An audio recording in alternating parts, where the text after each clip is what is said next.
Hello, I'm Signe Myers-Hovum, and welcome to From My Perspective, a video series that focuses on energy awareness and how we connect to ourselves, each other, and nature.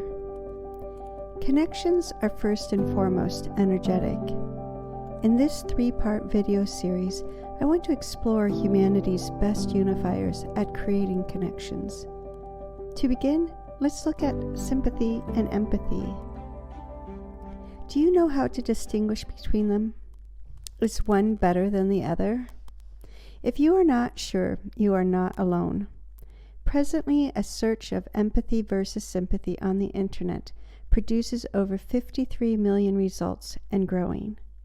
This is a lot of people looking for distinctions and guidance, which is actually great because that hopefully means that people are wanting to develop self and social awareness.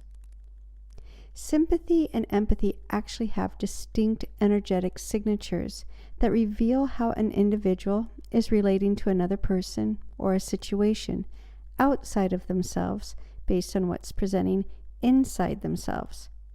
And rather than say one is better than the other, it is often more about life experience and one's capacity to personally relate to what is going on in the environment. Let's look at a few different scenarios to explore the difference between sympathy and empathy. Your boss just lost her father, and you understand that this is a great personal loss for her. But you have not personally lost a parent or anyone close to you, and you are not even sure what was the relationship your boss had with her father. Will you be able to empathize or sympathize with her? Here is another example. Your friend's house is just flooded from a natural disaster. You instantly know what is before her in terms of needing to gut the house of any water damage, the endless details that will surface as the water recedes, the insurance, mold hazards, etc. You understand this because your house flooded a few years ago. So you start to gather a list of resources that you can offer up to your friend at the right moment. But now you're on the phone willing to listen and recognize the stages of disbelief and sadness because you have been there yourself. Are you empathizing or sympathizing with her? Okay, that was an easy one. Because if empathy has a calling card, it would be, I know what you are going through. Both sympathy and empathy connect us to our environment and strengthen relationships. They deliver our sentiments as messengers, but sometimes they deliver more than just the pure sentiments of condolences and emotional support. Sometimes there are other aspects of ourselves that project and tag along with the delivery and confuse the integrity of our well-meaning intentions. Pity may be introduced as an undertone with sympathy, and pity is not very supportive energy. It is procured through judgment. Pity, shame, and judgment have unfortunately become associated with sympathy, and why I sense sympathy has been downgraded as divisive, and why people are searching out its meaning on the internet. For empathy, it can be a trigger when empathizing too much with another person's situation. This creates an imbalance in boundaries, and suddenly who is supporting whom? Have you ever experienced this? You have a friend who has come to support and listen to you, and instead you are listening to them process their past situation? Sympathy, unfortunately, contends with a reputation of being a bit standoffish and lacking depth, and empathy comes with vulnerability and wavering boundaries. Nevertheless, they are like special agents helping each of us to build a sense of belonging.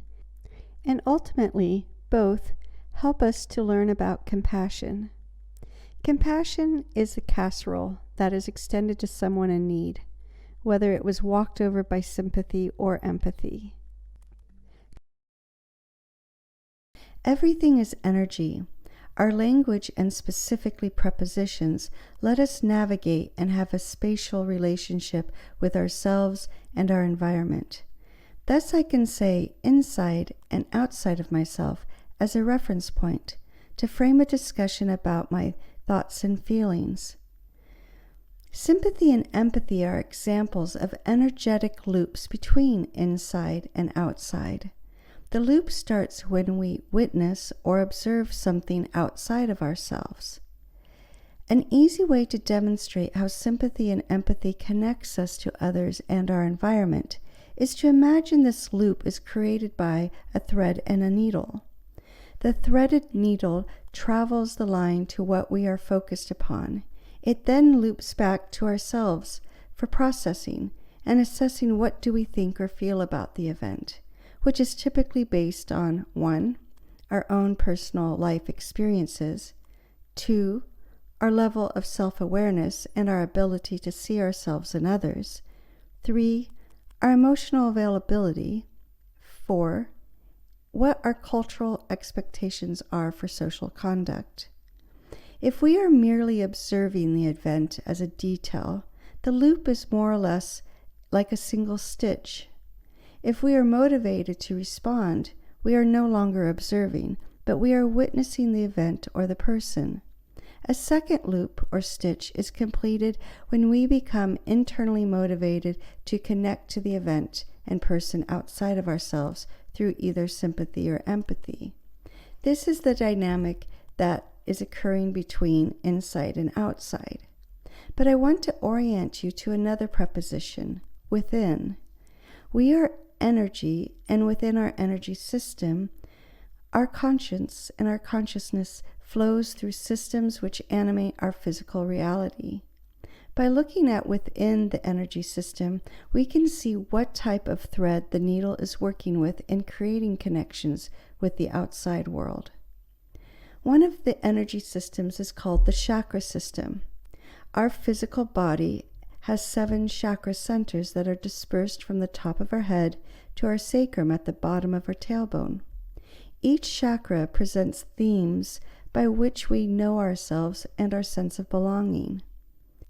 We also have 4 subtle energy bodies that process and hold our perceptions related to our physical, emotional, mental, and spiritual well-being. You can think of them as smart folders that only hold specific aspects of your perception. They are more than this, but for this discussion about sympathy and empathy, this will work. The lower 3 chakras, the root, the navel, and the solar plexus, reflect our physical reality, with the 4th chakra at the heart considered the bridge between our physical reality and our spiritual sensibilities, which operate out of the top 3 chakras, the throat, the third eye, and the crown. Each of the 4 subtle bodies are associated with one of the lower 4 chakras. The first, or root chakra, houses your perceptions of your family or clan, and the worldview of safety and scarcity of resources, and or the abundance of those resources. The physical subtle body is associated with the root chakra. The second, or the navel chakra, is about partnerships and relationships that support creative and procreative endeavors. This is also our emotional center. When we are emotionally overwhelmed, we tend to want to curl up and protect our underbelly. This is what the fetal position does. The emotional subtle body is associated with the navel chakra, and cultivating empathy is part of the emotional subtle body. It is emotive and creative and can produce a visceral feeling when empathizing with something outside of ourselves that is similar in nature to what we experienced. This visceral feeling comes from our physical body, contributing to a sensory memory. When we see someone else going through a similar experience, this reconnects us to our own experience, and then we can empathize with the other person. Empathy's thread and needle originates from the emotional subtle body, and the seamstress or the tailor's work is dependent on how well the past experience has been processed and accepted by the person. If the person is triggered and empathizes too much, the energetic loop opens up boundary issues, and rather than be supportive to someone else, the individual is left with their own memory. The third chakra is known as the solar plexus, and here is where we develop our individualism. We went from a clan in the root chakra to a partnership in the second chakra to an individual in the third. Self-esteem, self-worth, self-acceptance are all honed here in the solar plexus. Part of gaining an identity is through comparing and judging ourselves against others. We learn what the rules of conformity and how to fit in. We rationalize, we use logic and reason to understand ourselves and can construct our philosophy of life. The mental body is associated with this chakra, and sympathy is extended from the mental subtle body. If we understand from a rational standpoint that an event has impacted another, even though we may not have personally experienced it, our mental body can sympathize with another and allow us a point of connection. The needlework of sympathy comes from the mental subtle body. But remember, this is also the chakra center that is developing an identity, and at different developmental stages, it is running judgment to compare and contrast. The needlework here can get sharp and prickly with judgment that is created with elements of pity and shame as the mental body examines a situation before it and assesses how it could have done it differently. This can be experienced as a connection that expresses sympathy, but also adds in unsolicited advice. When sympathy and empathy are left on their own to offer connections, this is when the messages of condolences and comfort can sometimes be a bit rough and feel like boundaries aren't safeguarded. That's not to demean them or diminish their efforts. It is good to have the awareness, though, of what quality of connection and support you are creating within your relationships.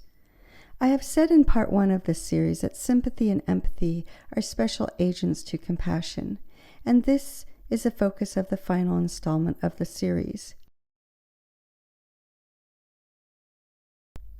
Let's look again at our energy systems.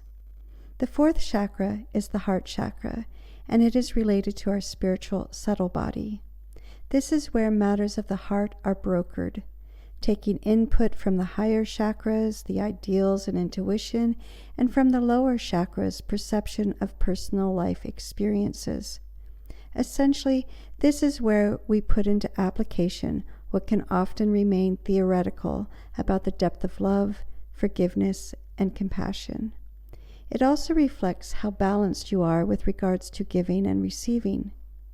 How good are you at giving and receiving love, charity, compliments, etc.?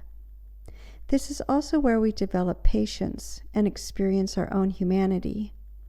Life enters a flow the more we get out of our head and can center and connect to the intelligence of our heart. Empathy is connected to the emotional subtle body. Sympathy is extended from the mental subtle body, and compassion emanates from the spiritual subtle body. Compassion is a swell of presence that offers a place of acceptance. It can offer strength and tenderness, and where we can offer empathy and sympathy to others outside of ourselves, like threads to create a connection. They are not something we can actually extend to ourselves. You don't advise someone to have more sympathy for themselves or to empathize with their sorrow, but you can have self-compassion. And what does self-compassion look like? It is being kind and non-judgmental towards yourself.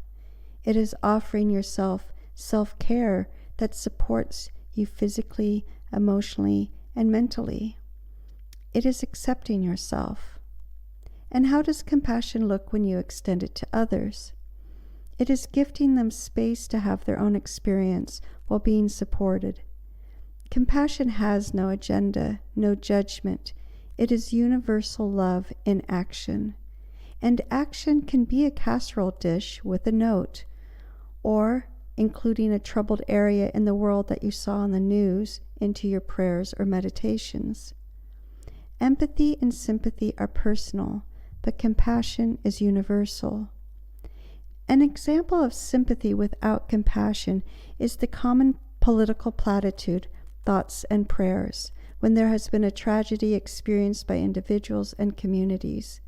The sentiment without the conviction and the compassion feels hollow and empty. People say that they can empathize with another even if they haven't had the same experience, just like how you can empathize with a character in a book. This is based on your ability to use your imagination. And imagination is created from what you have already experienced or been guided to imagine, like in a story. This is your emotional body and your mental body working together, creating the scene work and the permutations of what it must feel like. But if you have a choice to extend empathy to a person based from your imagination versus offering them compassion, which would feel more authentic and genuine to the person? Compassion is for the real and the unimaginable. This might sound like a paradox, but it's more profound than that. Compassion allows us to connect to others without the need for personal reference or our ability to imagine another's circumstance. We no longer need to limit how we care about others based on our own life experiences. How can we observe and witness the horrors of war, social injustices, abuse, and neglect, all of which can defy our own sensibilities and question humanity? Again, compassion. And until we develop direct access to this awareness and presence, our life experiences allow sympathy and empathy to create connections that keep us from feeling isolated and alone. The energetic threads of empathy and sympathy are unique and fine, but alone they are bare threads. Compassion can be considered a whole rug. Compassion is the deep, endless well of respect for life that we have in our hearts that can neutralize biases, prejudices, and self-judgment. In compassion, there is room for everyone. I offer you the following prompts to consider: how are you connecting to others and yourself? Ask yourself, can I offer compassion without stopping the other person's process?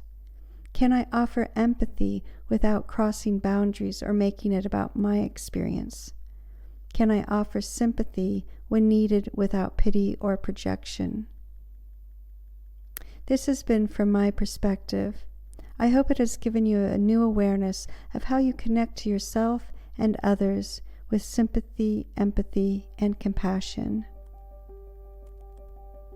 For more resources, visit my website at www.smhovem.com and subscribe to my newsletter and receive a free meditation. You can also pre-order my book, The Space in Between, an Impasse Field Guide, available October 12, 2021, through all major book distributors.